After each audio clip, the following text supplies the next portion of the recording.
दोस्तों, मेरा नाम है चंदन चौबे और इस लेक्चर में मैं एक बहुत ही इंपॉर्टेंट टॉपिक के बारे में बातचीत करूंगा, जो कि दोस्तों देश की सिक्योरिटी और डिफेंस के लिए काफ़ी इंपॉर्टेंट टॉपिक है। दोस्तों, मैं यहाँ पर एक प्रपोजल रखने जा रहा हूँ कि इंडिया पाकिस्तान को कैसे सैंक्शन करे, उसके रिगार्डिंग एक इम्पॉर्टेंट पॉलिसी है। तो आई होप आप इस लेक्चर को एंड तक देखेंगे और इस पॉलिसी के थ्रू हम पाकिस्तान को कैसे रगड़ने वाले हैं ये आप अच्छे से समझ पाएंगे। इसके बाद दोस्तों, ये सब आप पर डिपेंड करता है कि आप इस लेक्चर को कितने लाइक और शेयर देते हैं, ताकि ये पॉलिसी जल्द से जल्द गवर्नमेंट तक पहुंच सके। तो आई होप दोस्तों आप भी अपना कंट्रीब्यूशन करेंगे इस मामले में। तो दोस्तों आइए समझ लेते हैं कि सैंक्शंस का मतलब क्या होता है। तो देखिए दोस्तों, सैंक्शंस का मतलब एक तरीके से पनिश करना होता है इकोनॉमिकली, यानी इकोनॉमिकली किसी कंट्री को चोट पहुंचाना। देखिए दोस्तों, इकोनॉमिक सैंक्शंस होते हैं वो तीन तरीके के हो सकते हैं। सबसे जो पॉपुलर है दोस्तों वो है ट्रेड सैंक्शन।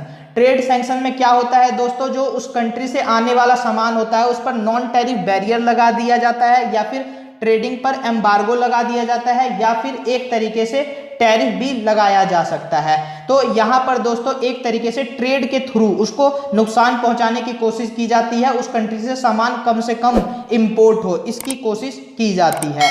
तो यहाँ पर दोस्तों आप समझ गए होंगे कि ट्रेड सैंक्शन क्या है। इसका साइनिंग एग्जाम्पल दोस्तों ये है कि यूएसए ने रशिया पर कार्डसा एक्ट के थ्रू एक्चुअली में सैंक्शन लगा दिए थे, जिसके थ्रू दोस्तों रशिया से काफ़ी सारे सामान जो है अमेरिका में आने बंद हो गए।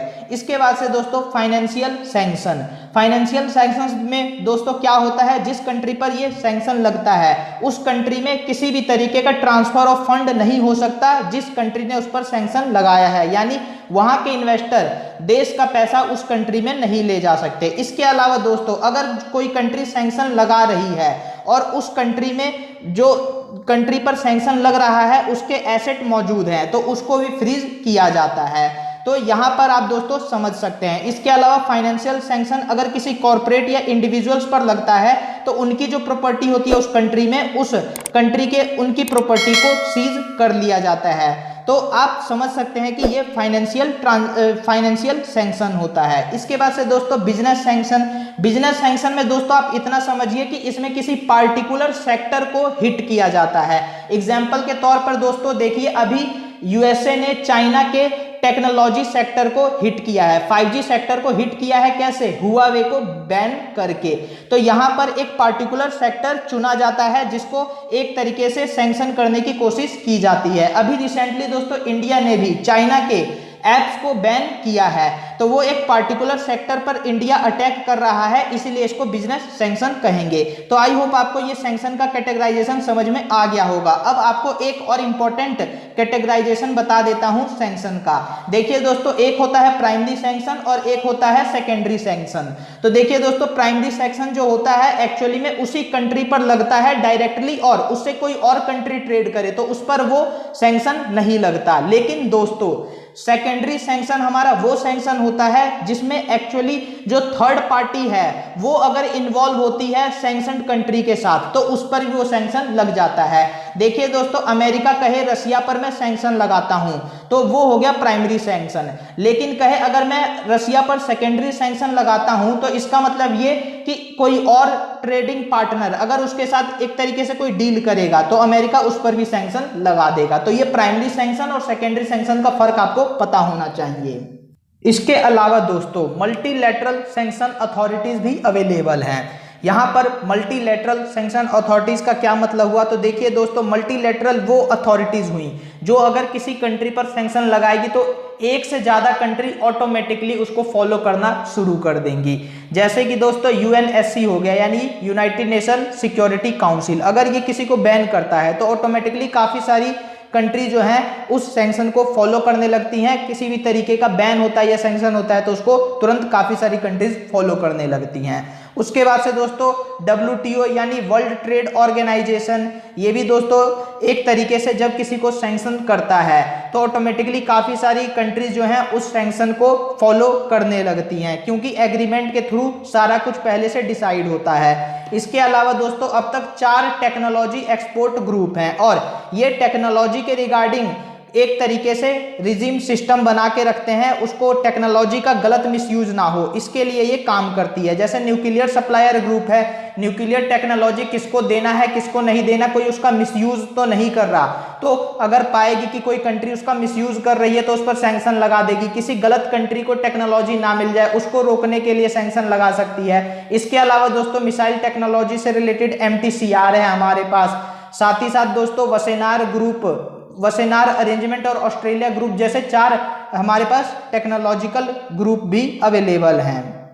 दोस्तों प्रीलिम्स व्यू पॉइंट से मैं आपको यहाँ पर बता देता हूँ कि इंडिया जो है MTCR, वसेनार अरेंजमेंट, ऑस्ट्रेलिया ग्रुप इनका तो मेंबर है, लेकिन न्यूक्लियर सप्लायर ग्रुप का मेंबर नहीं है। आप इसको ध्यान रखिएगा, आपके काम आएगा।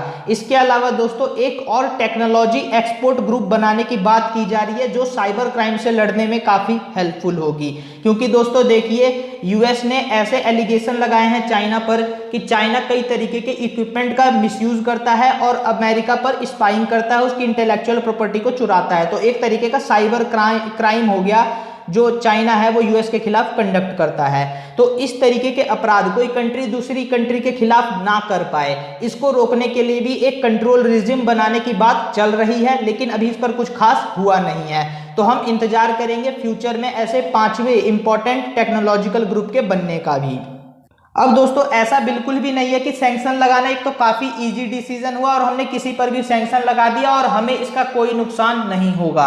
दोस्तों ऐसा बिल्कुल भी नहीं होता, उल्टा सैंक्शन लगाना कई बार डिजास्टरस साबित हो सकता है जो कंट्री सैंक्शन लगा रही है उसके लिए।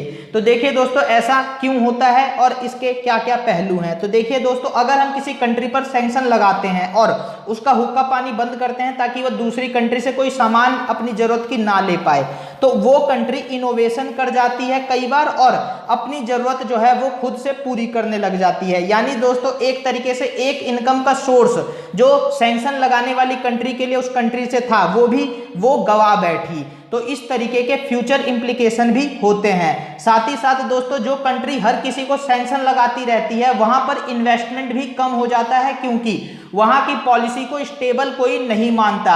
यानी जो कंट्री है इकोनॉमिक स्टेबिलिटी अपनी लूज करती है इन्वेस्टर के नजरों में। तो ये भी एक इंपॉर्टेंट पॉइंट है कि इसको भी कंसीडर किया जाए किसी कंट्री पर सैंक्शन लगाते समय। साथ ही साथ दोस्तों देखिए ग्लोबल स्टेबिलिटी को भी नुकसान होता है अगर हम किसी कंट्री पर सैंक्शन लगाएंगे और वो अपने प्रोडक्ट मार्केट में नहीं बेच पाएगी, तो जरूर जो इसका कॉन्सिक्वेंस होगा ये होगा कि उस इंपॉर्टेंट प्रोडक्ट या सर्विस की एक तरीके से कमी हो गई ग्लोबल मार्केट में। तो उससे दोस्तों काफी कंट्री को भी भुगतना पड़ता है, उनको भी दिक्कत होती है। साथ ही साथ दोस्तों ये काउंटर मेजर्स को भी इनवाइट कर सकती है, यानी जिस कंट्री पर सैंक्शन लग रहा है हो सकता है वो कंट्री भी काउंटर मेजर्स ले आपके खिलाफ और आप पर सैंक्शन लगाए। तो ऐसी भी दोस्तों पॉसिबिलिटी होती है।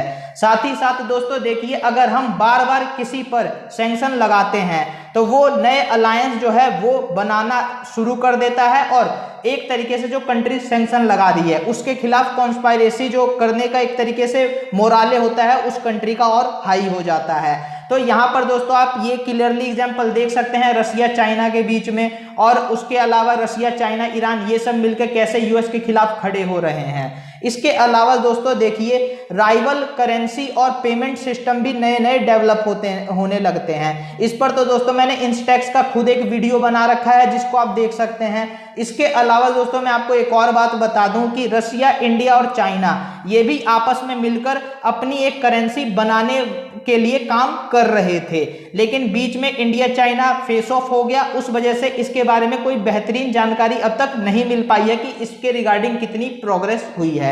साथ ही साथ दोस्तों देखिए एक कंट्री का जो एक तरीके से पोजीशन होता है यूनिलैटरल सैंक्शन को ना मानने का, वो भी वीक हो जाता है। अब दोस्तों इसका मैं मतलब बताता हूं। देखिए क्या इंडिया अब तक किसी भी कंट्री को सैंक्शन नहीं किया, पूरी हिस्ट्री उठा के देख लीजिए आप। ऐसा क्यों होता है? तो देखिए दोस्तों ऐसा इसलिए होता है क्योंकि देखिए इंडिया का एक स्टैंड रहा है कि वो यूनिलैटरल सैंक्शन को नहीं मानते, वो मल्टीलैटरल सैंक्शन को मानते हैं। जो हमारी एक्सटर्नल अफेयर मिनिस्टर थी सुषमा स्वराज जी, उन्होंने कहा था कि जो इंडिया है वो यूएन के सैंक्शन को मानता है, यूएसए के सैंक्शन को नहीं मानता। तो इंडिया का ये पोजीशन जो है एक्चुअली में, जब इंडिया खुद से किसी पर सैंक्शन लगाने लगेगा तो एक तरीके से ये स्टैंड जो है कहीं ना कहीं एक तरीके से इंपैक्ट होगा।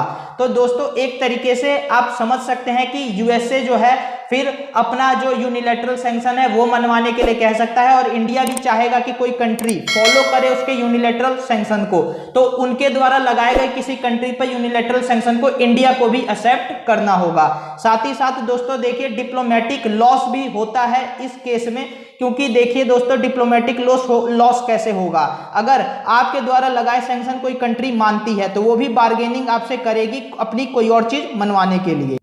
अब देखिए दोस्तों, अगर इंडिया को ये पॉलिसी किसी और कंट्री पर इंप्लीमेंट करनी है तो इंडिया को कॉन्सिक्वेंसेस के बारे में ठीक से सोचना होगा, समझना होगा, तब जाकर वो डिसीजन ले। लेकिन दोस्तों पाकिस्तान के केस में जो रियलिटी है वो काफी इंडिया के फेवर में है, और इंडिया अगर यहाँ पर किसी तरीके का रेस्ट्रिक्शन या सैंक्शन लगाता भी है पाकिस्तान पर तो मुझे नहीं लगता उसका कुछ ज्यादा नुकसान होगा, उल्टा हमें टेररिज्म से राहत मिलेगी और उसके काफी फायदे होंगे, वो हमें आने वाले समय में दिखेंगे।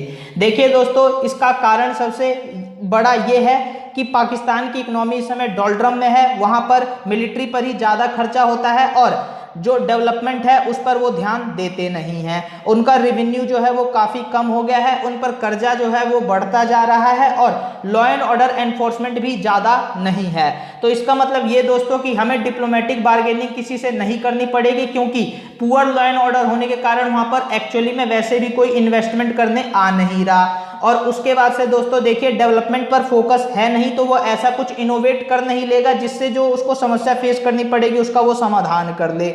साथ ही साथ दोस्तों देखिए यहाँ पर और भी जो कॉन्सिक्वेंसेज होने की पॉसिबिलिटी है वो भी एकदम नल एंड वॉइड की जा सकती है, क्योंकि सऊदी अरेबिया आज के समय में पाकिस्तान को सपोर्ट कर नहीं रहा और जो फाइनेंशियल एड उसने पहले उसको दे रखी थी वो भी अब उससे वो वापस मांग रहा है। यूएस और पाकिस्तान का रिलेशन जो है एकदम इस समय खराब स्टेज में है, और मैं आपको बता दूं कि यूएस जो है अब जो फाइनेंशियल एड पाकिस्तान को देता था वो काफी हद तक कम कर चुका है। अब दोस्तों देखिए इसके टोटल जो कॉन्सिक्वेंसेज है ऑलरेडी पाकिस्तान की इकोनॉमी पर दिख रहा है। 2019 में 3.3% ग्रोथ जो है एस्टिमेट की गई थी उसकी, और 2020 में 2.8% हो गई है। इन्फ्लेशन रेट जो है वो काफ़ी हाई है, और इसके अलावा प्राइवेट कंजम्पशन जो है वो काफ़ी तेज़ी से गिर रहा है।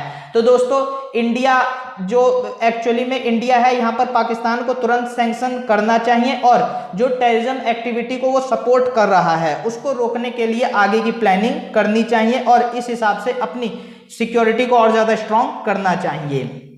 यहाँ पर दोस्तों अब मैं आगे आपको बता देता हूँ कि इंडिया के पास इसके लिए कानून भी है, और वो है अनलॉफुल एक्टिविटीज एक्ट। देखिए दोस्तों यहाँ पर पहले हम किसी ऑर्गेनाइजेशन को ही एक तरीके से टेररिस्ट ऑर्गेनाइजेशन घोषित करके उस पर सैंक्शन लगा सकते थे, फिर इसमें सुधार हुआ और इंडिविजुअल्स को भी इसमें इंक्लूड कर लिया गया। अब दोस्तों मैं गवर्नमेंट से अपील करना चाहता हूं कि इसको दोबारा से अमेंड करके इसमें कंट्री को भी टेररिस्ट कंट्री डिक्लेयर करने की पावर अपने पास गवर्नमेंट रख ले, और साथ ही साथ और अच्छे सैंक्शन लगाने की पावर जो है वो अपने पास रख ले। और यहाँ पर जो है एक्चुअली में गवर्नमेंट ऑफ इंडिया काटसा एक्ट से काफी कुछ सीख सकती है।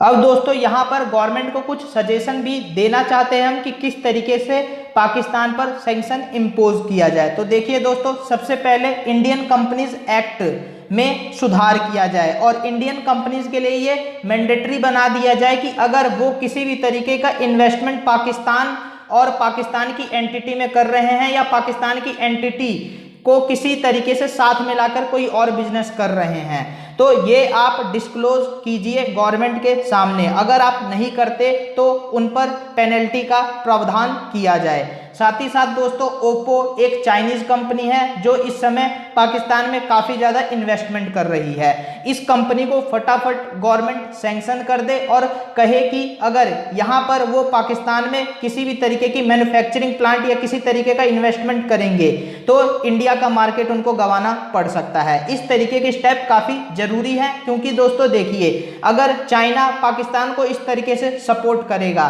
तो जो हमारी घेराबंदी होती है उसका इफेक्ट कहीं ना कहीं लूज डाउन होता है। साथ ही साथ दोस्तों देखिए जो भी फॉरेन कंपनी की इंडिया में सब्सिडियरी है उन सबको गवर्नमेंट कहे कि अगर आपको इंडिया का मार्केट चाहिए तो आपको यहाँ पर एक्चुअली में पाकिस्तान के साथ अपना जो एक तरीके का जो बॉन्डिंग है उसको आपको कम करनी पड़ेगी या किसी हद तक लिमिटेड रखनी पड़ेगी। दोस्तों ये कंपनियां काफ़ी ज़्यादा हैं, मैंने यहाँ पर फ्यू एग्जांपल्स दिए हैं आपको, जैसे कि Amazon, PNG, Nestle, Pepsi, Coca Cola, Colgate, ये सब दोस्तों देखिए पाकिस्तानी ओरिजिन गुड इंडिया में ना बेचे और किसी तरीके से पाकिस्तान के साथ भी अपना रिलेशन जो है वो कम करे। आप दोस्तों यहाँ पर सिंपली गवर्नमेंट को ये कह सकते हैं कि गवर्नमेंट जो भी एक्चुअली में कंपनी पाकिस्तान में बिजनेस कर रही है उस पर 5 या 10% एक्स्ट्रा कस्टम ड्यूटी ठोक दे। तो वहां पर देखिए दोस्तों काफ़ी सारी जो कंपनीज एक्चुअली में अभी पाकिस्तान में जाना चाहती होंगी वो नहीं जाएंगी और साथ ही साथ दोस्तों जो ये कंपनी होंगी वो भी अपने रिलेशन को कम करना शुरू कर देंगी पाकिस्तान के साथ और इससे पाकिस्तान को काफ़ी लॉस होगा। इसके अलावा दोस्तों इंडिया को अपना एक्सपोर्ट लॉ है उसको भी एक्चुअली में अमेंड करना चाहिए ताकि री एक्सपोर्ट को कंट्रोल किया जा सके। देखिए दोस्तों अभी एक्चुअली में क्या होता है, श्रीलंका जो है इंडिया से इलेक्ट्रॉनिक चिप्स को इंपोर्ट करता है और दोबारा वो पाकिस्तान को री एक्सपोर्ट कर देता है। यानी दोस्तों एक तरीके से हम जो उस पर सैंक्शन लगाते हैं उसका कोई फायदा नहीं रह जाता, बस थोड़ा बहुत एक्स्ट्रा पेमेंट करके श्रीलंका के थ्रू फिर से अपनी पाकिस्तान जो है इंडिया से होने वाली जरूरत को पूरा कर ही लेता है। तो यहाँ पर दोस्तों इस तरीके की चीज़ों को भी रोकना काफ़ी ज़रूरी है। साथ ही साथ दोस्तों गवर्नमेंट ऑफ इंडिया को हर इन्वेस्टर या एंटिटी को पता लगाना चाहिए जो पाकिस्तान में इन्वेस्ट कर रही है या पाकिस्तान को किसी तरीके से सपोर्ट कर रही है और उन सब पर दोस्तों यहाँ पर सैंक्शन लगाना चाहिए। अब दोस्तों मैं यहाँ पर ऐसे नहीं कह रहा कि ये सारे स्टेप जो हैं एक ही दिन में ले लिए जाएं, इसको धीरे धीरे एक्चुअली में शुरू करना चाहिए। अगर हम 1 या 2 स्टेप ही इनमें से ले लेते हैं तो ये बाकी सारी कंपनीज के लिए एक्चुअली में मैसेज जाएगा और वो खुद एक्चुअली में सुधर जाएंगी। हम 2 स्टेप लेंगे तो कंपनी आगे 10 स्टेप ऑटोमेटिकली ले लेंगी। तो आई होप आप इस लेक्चर को ज़्यादा से ज़्यादा शेयर करके गवर्नमेंट तक मेरी इस बात को पहुंचाएंगे और साथ में अपनी वॉइस को हमारी वॉइस के साथ मिला करके इसको लाउडर बनाएंगे ताकि आम जनमानस तक भी ये पहुंचे। तो इस लेक्चर को जरूर शेयर कीजिए, ये मेरी आप सबसे एक हम्बल रिक्वेस्ट है।